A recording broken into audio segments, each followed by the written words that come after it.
अब यहाँ पर हमारा दोबारा जो विलन था टॉपिक का वो दोबारा आ गया, विच इज़ इंटरनल रेजिस्टेंस। बहुत तंग करता है ये।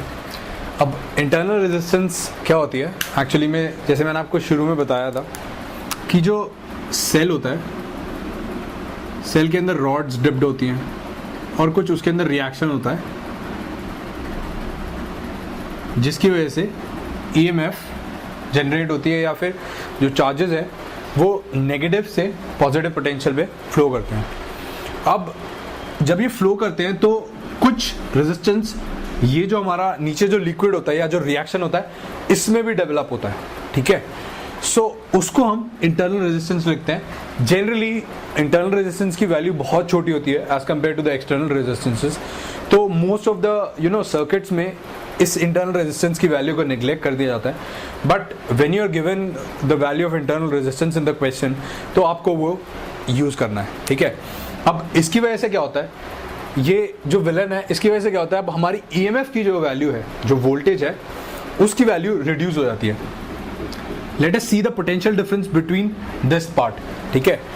इसकी वजह से क्या होगा, ईएमएफ तो ई रहेगी, ठीक है, सेल की, लेकिन क्या हो रहा है, potential difference across the ends of the cell will be, let us suppose कि अगर करंट इस तरीके से फ्लो कर रहा है सर्किट के अंदर, अगर हमारा सर्किट कुछ ऐसा है, ये रेजिस्टेंस आर है, ठीक है, तो करंट कैसे फ्लो करेगा, ऐसे फ्लो करेगा। No potential difference between VAB will be VA, अगर मैं यहां से चलता हूं इस डायरेक्शन में तो VA माइनस E, ठीक है, हायर से लोअर पे जा रहा हूं, यहां पे क्या हो रहा है, हायर और लोअर, तो माइनस प्लस ऑफ लोअर से higher I into R is equals to VB। That means कि VA minus VB is equals to E minus IR, ठीक है। Similarly potential difference between the resistance क्या होगा, VAB। पहले क्या होता था, जब इंटरनल रेजिस्टेंस नहीं होती थी तब क्या होता था, VAB was equals to E is equals to I into R, ठीक है ना। लेकिन अब इसकी वजह से क्या होगा, इंटरनल रेजिस्टेंस की वजह से क्या होगा, VAB will be equals to capital I into R. So VAB कितना है, this is equals to E minus IR। तो इस छोटे वाले रेजिस्टेंस की वजह से क्या हुआ, इस वोल्टेज की वैल्यू कम हो गई, ठीक है। अब जब इस वोल्टेज की वैल्यू कम हो गई तो I जो हो गया वो भी रिड्यूस हो जाएगा, बिकॉज R जो है दिस इज कांस्टेंट। अब एक रेजिस्टेंस की वैल्यू तो कांस्टेंट है, लेकिन R जो है वो सेम रहेगा, यानी I की वैल्यू डिक्रीज कर जाएगी। इस केस में I की वैल्यू होगी E upon R plus R, ठीक है। अब एक और छोटे विलन की वजह से I की वैल्यू रिड्यूस हो गई, हमारा जो शरीफ आदमी था, जो करंट है उसकी वैल्यू रिड्यूस हो गई, ठीक है ना। तो इस केस में ये होता है। तो अब इंटरनल रेजिस्टेंसेस कई केसेस में क्या होता है, अगर ये शॉर्ट सर्किटेड होता, ठीक है, यानी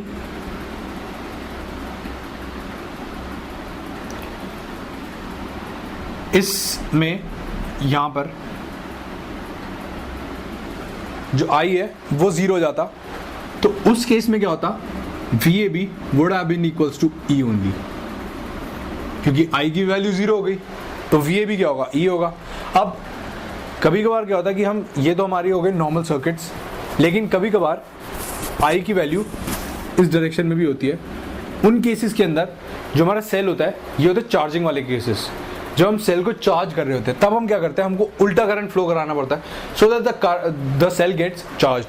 तो उस केस के अंदर VAB की वैल्यू क्या होगी, सिमिलरली VA माइनस E, यहाँ पर क्या होगा, अब करंट इस डायरेक्शन में फ्लो कर रहा है तो यहाँ पर माइनस की जगह आएगा, प्लस की जगह आएगा minus, so VA minus VB will become E plus IR, ठीक है। So these are the two cases.